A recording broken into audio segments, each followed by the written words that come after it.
Olá pessoal, boa tarde, paz do Senhor Jesus seja convosco. Talvez você que esteja ouvindo esse vídeo pela manhã, ou quem sabe pela noite, talvez até pela madrugada. Que Deus abençoe a sua vida, que Deus abençoe a sua casa, que Deus abençoe a sua família. Nós somos do canal Conversando sobre a Bíblia.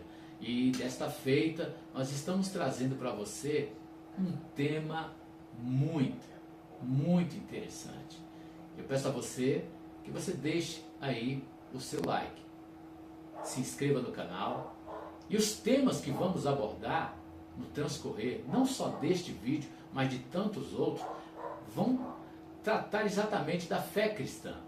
O tema desta feita, ele traz como uma curiosidade bíblica, talvez aquilo que você já leu, mas nunca conseguiu assim juntar as peças desse, se eu posso chamar assim, quebra-cabeça. Você sabia que existem 3 pecados que o Senhor não perdoa? Pois é. Então, fique atento, segue com a gente aí. Olha que coisa interessante. Eu vou abordar 3 textos, tá bom? 3 textos da Bíblia Sagrada no Novo Testamento.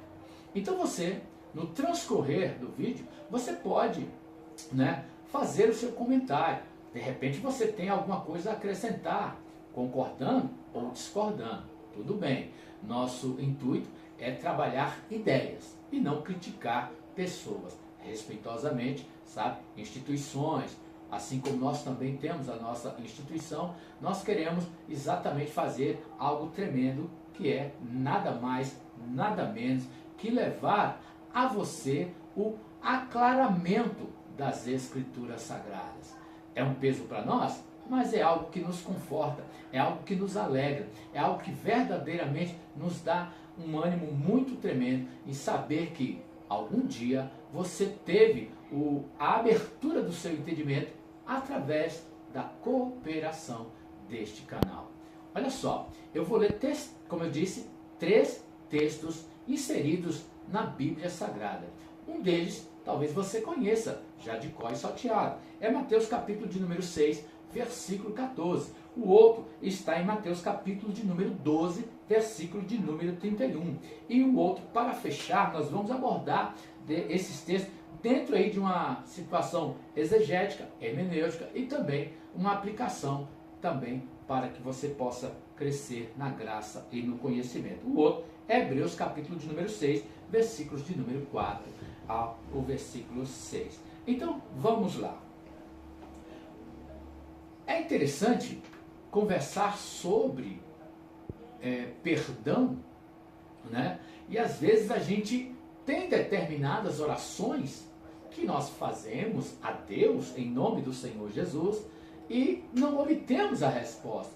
Interessante, em Mateus capítulo de número 7, o Senhor diz, Pedi e dar-se-vos-á.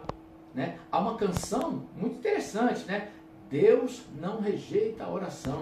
Mas aí é que está. Quando a gente observa certos detalhes da palavra de Deus, observe assim comigo o que disse o Senhor Jesus em Mateus capítulo 6, versículo 14. Eu estou lendo para você a NVI, a versão, a nova versão internacional. Se você quiser tratar desse assunto em outras versões, sem dúvida nenhuma, você terá espaço para isso. Observa só o que diz o texto aqui.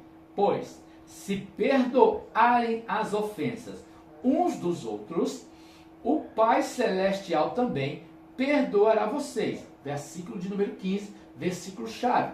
Diz assim, mas se não perdoarem uns aos outros, o Pai Celestial não perdoará as ofensas de vocês. Olha que coisa interessante.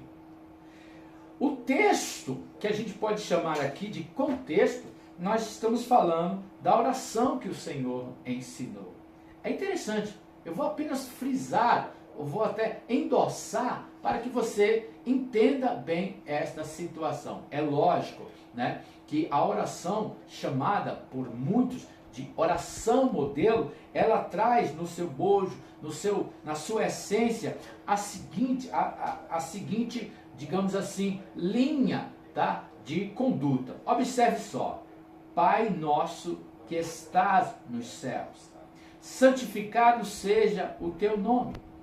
Venha o teu reino, seja feita a tua vontade, assim na terra como no céu.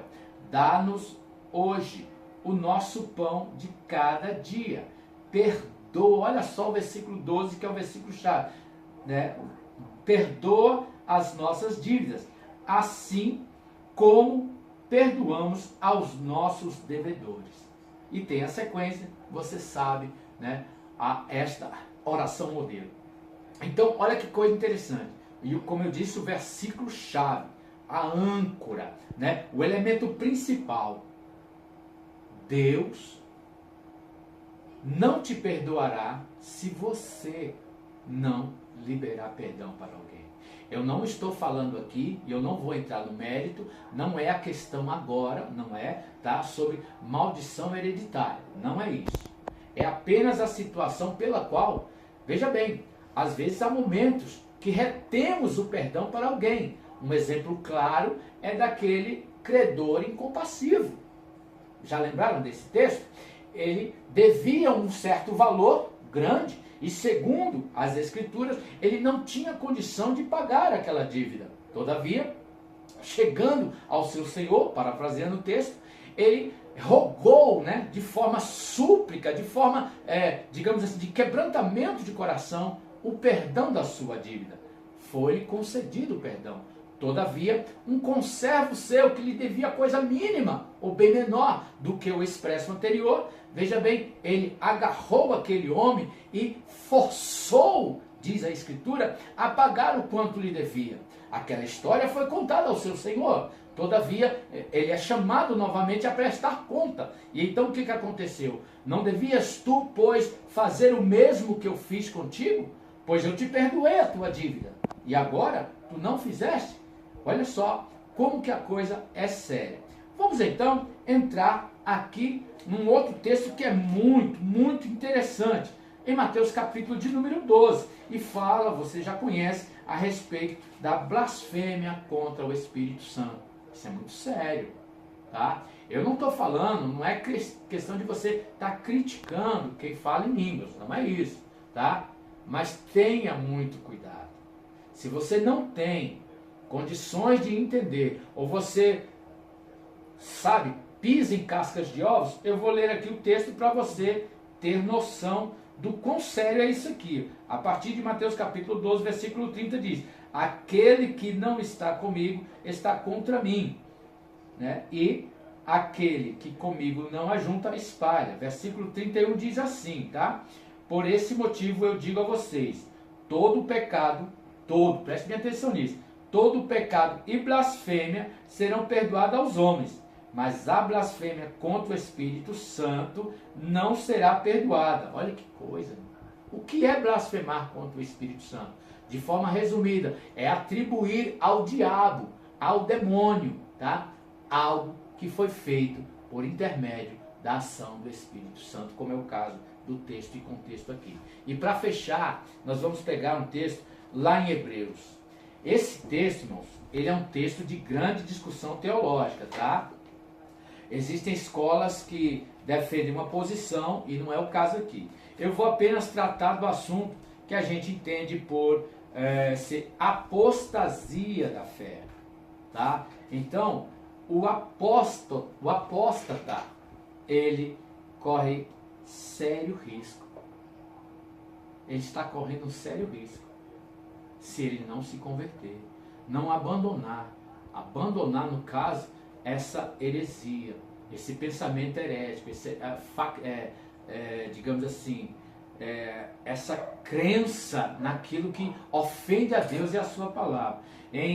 Na carta aos Hebreus, capítulo de número 6, versículo 4, diz assim: ora, para aqueles que uma vez foram iluminados, preste bem atenção nisso, né, provaram o dom celestial, tornaram-se participantes do Espírito Santo, versículo de número 5, experimentaram a bondade da palavra de Deus e os poderes da era que há de vir, versículo 6, mas caíram, olha aí, ó, é impossível, olha só, é impossível que sejam reconduzidos ao arrependimento, pois para si mesmo estão crucificando de novo o Filho de Deus, sujeitando-o à desonra pública.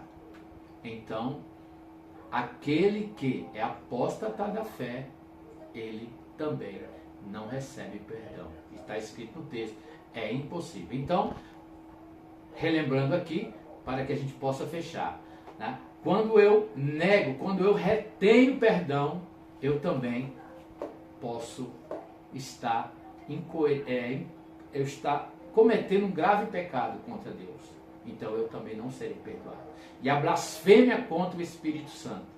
E por último, para a gente fechar, aquele que se apostata, abandona a fé genuína em Cristo Jesus, né, o Filho de Deus. Que Deus em Cristo abençoe tu e a tua casa, tá? Fica com a gente, tá? Neste canal, conversando sobre a Bíblia.